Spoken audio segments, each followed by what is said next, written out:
યાત્રાધામ અંબાજી આગામી 1 થી 7 સપ્ટેમ્બર સુધી ભાદરવી પૂનમ મહામેળો 2025 યોજાનાર છે.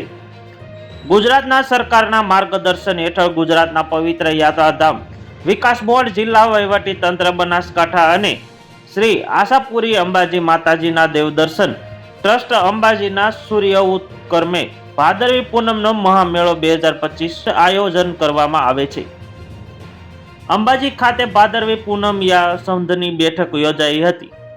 કેબિનેટરી મંત્રી બળવંતસિંહ રાજપૂતમાં મીટિંગમાં પહોંચ્યા હતા. આ સિવાય બનાસકાંઠા કલેક્ટર, એસપી, મંદિર વહીવટી સહિત સમગ્ર વહીવટી તંત્ર ઉપસ્થિત રહ્યું હતું, જેમાં અનેક મુદ્દા પર ચર્ચા થઈ રહી હતી. ભાદરવી પૂનમના મેળામાં 1624 સંઘો રજીસ્ટર થયેલા છે.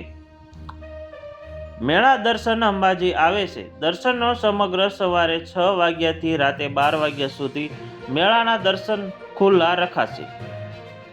ભાદરવી પૂનમના દિવસે ચંદ્રગ્રહણ હોવાના બપોરે 12 વાગ્યાથી ગર્ભગૃહ બંધ કરીને જાળીમાંથી દર્શન થશે. ભાદરવી પૂનમના દિવસે સાંજે 5 વાગ્યાથી બાદ ચંદ્રગ્રહણને લીધે સંપૂર્ણ બંધ કરી દેવામાં આવશે.